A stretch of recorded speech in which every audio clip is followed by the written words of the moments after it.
होटगी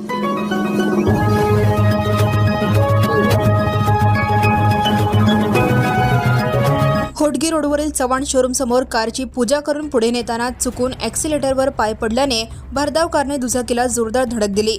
या अपघातात दुचाकीवरील दाम्पत्य गंभीर जखमी झाले होते। या प्रकरणी आता कार चालकाविरोधात विजापूर नाका पोलीस ठाण्यात गुन्हा दाखल करण्यात आला आहे।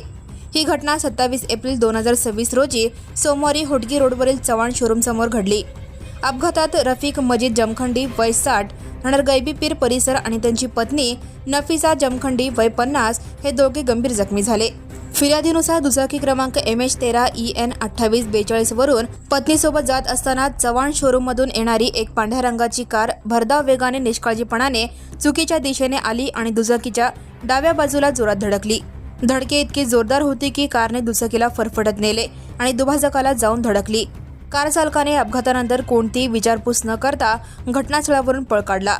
या प्रकरणी विजापूर नाका पोलीस ठाण्यात अज्ञात कार चालकाविरुद्ध गुन्हा दाखल करण्यात आला आहे। फिर्याद रफिक जमखंडी यांनी दिली असून अधिक तपास पोलीस हेड कॉन्स्टेबल मनुरे करत आहेत। Now and press the bell icon. Never miss a